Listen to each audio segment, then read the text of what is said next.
if you go to McDonald's, anywhere in the world, you will find French fries, or chips, as you call them, and you will find that they're always made from the same potato, the russet Burbank potato. This is a potato from America that's unusually long and difficult to grow, but that's what they want, because when you're McDonald's, you like those red boxes with a little bouquet of very long chips. It looks really good. And so they insist that all their potatoes be russet Burbanks, and they further insist that they have no blemishes at all. There's a very common defect of russet Burbank potatoes called net necrosis. And you've seen potatoes with a little brown line sometimes, or spots that come through it. Well, McDonald's won't buy them if your potatoes have that.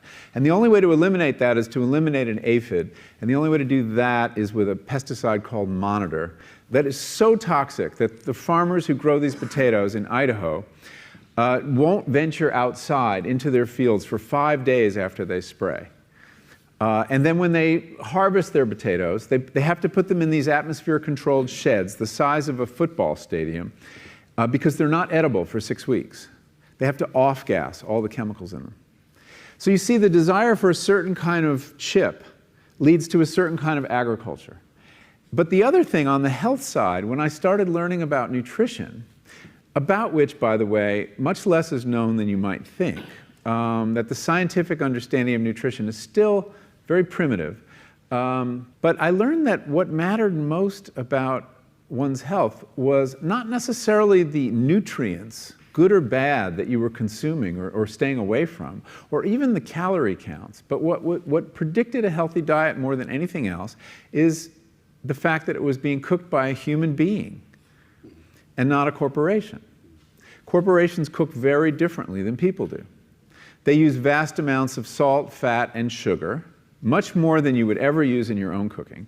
And the reason they do that is those are three incredibly attractive and incredibly cheap ingredients. And when they're layered properly, as in a chip or various pastries and forms of junk food, they're incredibly addictive. And in fact, people in the industry, they don't talk about addiction in the food industry, even though they traffic in addiction. They talk about craveability. It's the same thing.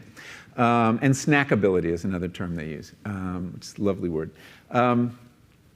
Anyway, so I came to see that cooking has a huge bearing on our health. And in fact, there's been a lot of research in America that shows that even poor women who cook have healthier diets than wealthy women who don't. So you see, the usual class bias in the quality of diet is overtaken by this fact, this key fact: who's cooking your food?